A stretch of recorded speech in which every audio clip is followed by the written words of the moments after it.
Alright, so today we're going to be making some wild turkey nuggets, cutting them up out of a breast and then frying them.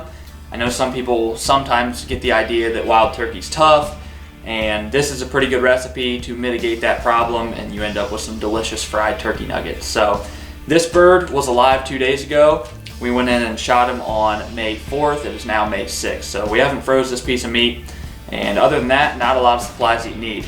We have a meat mallet, which isn't necessarily mandatory, but does help with that toughness. You got a couple eggs, depending on how much you're making. We're only making one breast today. 2 different options for breading, and I know some people like to do different things, crushed up club crackers, kind of whatever you want. Bowl for mixing, cutting board, some saran wrap, and a knife. That's about all you'll need. So for this first step, you're gonna start with your breast, cutting board, saran wrap. Like I said, a meat mallet, not necessarily, something you need. However, if you do have one, use the flatter side, not the studded side. This is more for red meats like cube steak and such. So, like I said, use the flatter side. First, we're gonna get out a little bit of saran wrap, and I'm going to do this step with the whole entire breast. You can cut it up first. However, I feel like it's gonna be a lot easier to do with the whole breast intact still. So get some of that, put it here on your cutting board, and get out your breast. And I've already trimmed this breast, so it's all cleaned up. If you haven't trimmed it yet, make sure you get any fat or anything that you're not going to want in the meat cut off. Fold that over, get that towards the center of your cutting board, and use that flat side. Basically, just pound it out.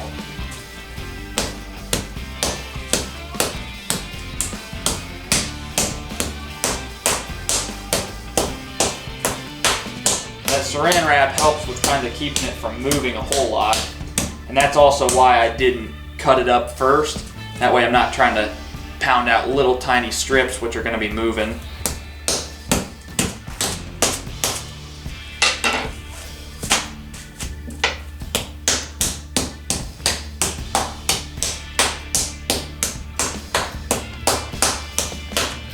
These aren't real expensive, right around 10 bucks at Walmart is what we got this one for.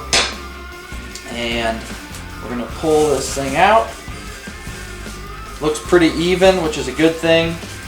And that's going to help with the toughness, kind of get that meat a little more tenderized.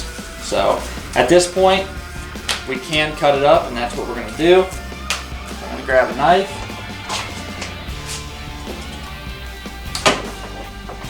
And you can do strips or nuggets. I think for this, we're gonna do nuggets. Got a few people that are gonna be eating them, so I don't think this one breast would make too awful many strips. So I think we're gonna go with nuggets here.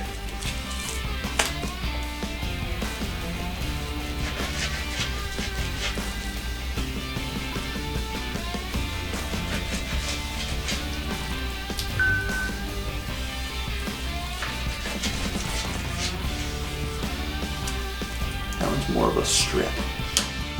We'll leave it like that. One thing I would recommend is if you're doing strips, or even nuggets I suppose like we're doing, try to make that muscle grain going perpendicular to the length of the meat. So this is a longer piece. You would want that muscle fiber going like this. That way when you bite into it, your teeth are also going the same way that the grain's going, and it's going to pull apart a lot easier and also be a lot more tender for you. So we're gonna finish cutting these chunks up.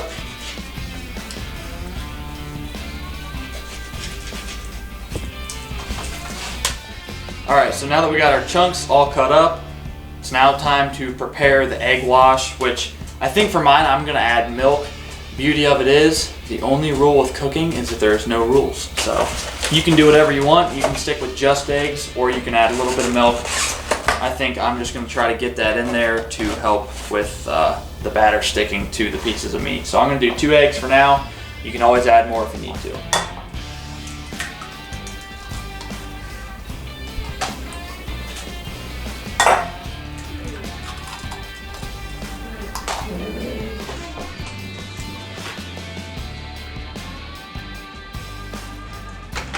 Just add a spritz of milk. Mix this up. Nothing too special. Alright, so what you're going to want to do is grab you a couple Ziploc bags, and that's going to be to kind of batter those pieces of turkey. For this, we're using some Zatarain's, and this is the chicken fry mix Southern Buttermilk, but I wanted to try two different options, and this is the Louisiana Fish Fry Products Spicy Recipe Chicken Fry, which this one looks phenomenal. So we're going to try both. I have the fryer going behind me, and we're just using some regular vegetable oil, and we're heating that up to 350 degrees.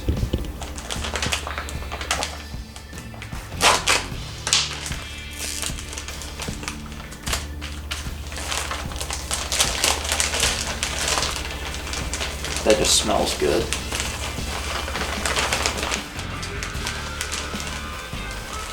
I don't know how much of it we're going to use. We'll go with that much, about half a bag. And I do have the fryer going behind me, just using regular vegetable oil, and we have that heated up to 350 degrees. So we're going to dunk a few of our nuggets over here in the egg wash. Probably, I don't know, 4 for now. Probably do a couple more. That'll work. Mix those around. Hopefully you can see that.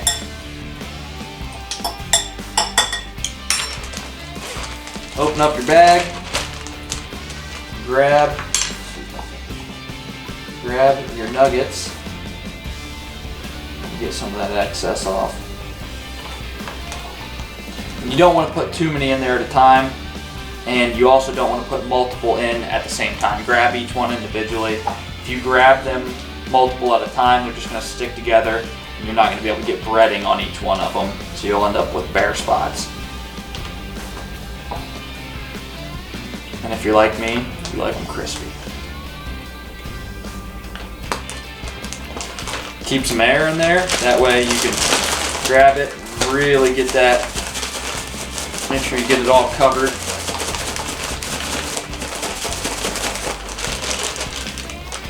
And I wasn't kidding when I said I like it crispy, and for that reason, we're double dipping. This is another optional step. If you don't like it too crispy, I'd throw them in the fryer at this point. However, I like them nice and crunchy.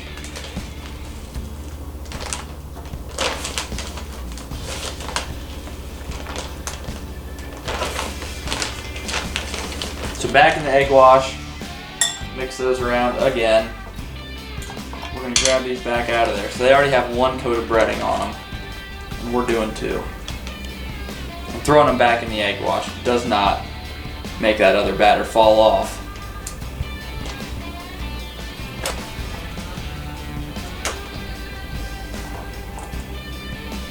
The final chunk, we're definitely going to need more egg wash. So we're going to do that same process again. Mix it up, and now we're ready for the fryer. Alright, so we're going to grab our sweet little delicacies and bring them over here to the fryer. Open that bad boy up. Like I said, 350 degrees. Fresh batch of oil in there. Grab your frying basket. Pull these bad boys out and set them in.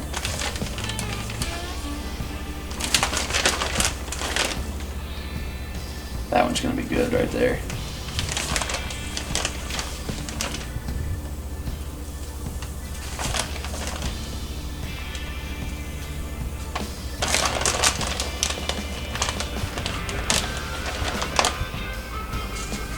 I think that's all of them. Oh, we missed one.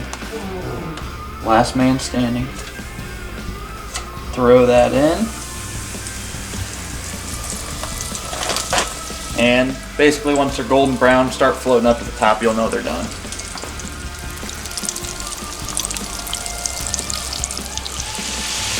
Alright, so we're pulling out the last batch of these little delicacies. And as you can see so far, they all look pretty good. This is the last of it. We did end up switching over to that other box, the Zatarain's, and they both look pretty good. If it helps you at all, one breast, use 2 of those boxes. So depending on how much you're cooking, keep that in mind. This is the last of it. We're going to let this batch cool off. Quite a pile for just one little breast, but we'll give it a shot. Rip off a piece of this one.